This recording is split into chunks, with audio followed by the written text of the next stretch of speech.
So this is the 148th General Hospital. Here's when the Secretary of the Navy came to visit, the Navy Ball. Looking at photos makes me very sentimental, so I tend not to do it.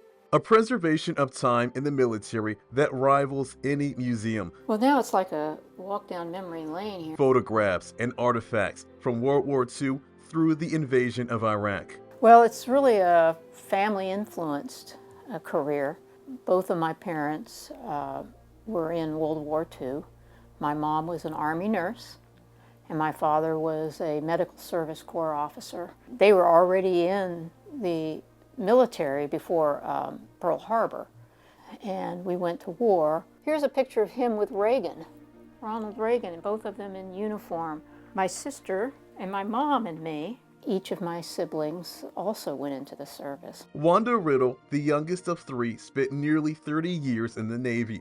When she enlisted in 1978, only 5% of officers in the Navy were women. In 2023, that number is at more than 21%. There's challenges in the military. You think about the military as just a microcosm or cross-section of society. I did work very, very hard, and I knew that I needed to be right on my game, and I worked very hard to be better. I was very independent and not easily intimidated. She served from Japan to the Pentagon, even receiving special training on submarine warfare in Norfolk. And that's where I picked up my anti-submarine warfare subspecialty, working in a system that's classified and declassified later, but it was called the Integrated Undersea Surveillance System. Women weren't allowed to serve on submarines until 2010. My tour in Millington, of course, was the commanding officer of the Naval Support Activity there. 9/11 was just a few months after she became captain. None of us knew what was happening. None of us, we were just under attack, and it could be anywhere. I went into my XO, which was right from my office. I went over to him and I said, XO, I want you to take this base to condition Delta, and I want you to do it quickly. It was probably the only order I think I've ever given in my career. Others, you'd call them orders, but that was very direct. Do it.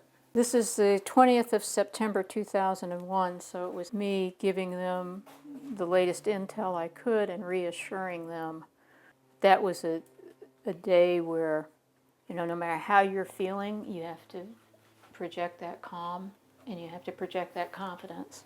Now retired Riddle moved to Howard County in 2010, volunteering with veterans organizations, including 5 years with Howard County Commission for Veterans and Military Families.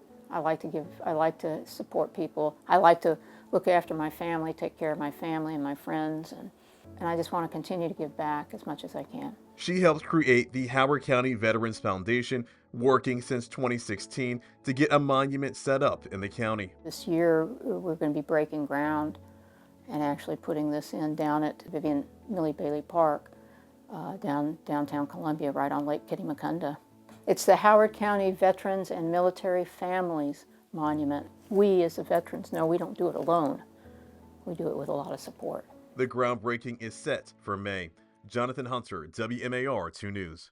We hope you enjoyed that Voice for Veterans story. For more stories about local veterans, click the box in the corner and be sure to hit that circle and subscribe, because we post all our veteran coverage right here on YouTube.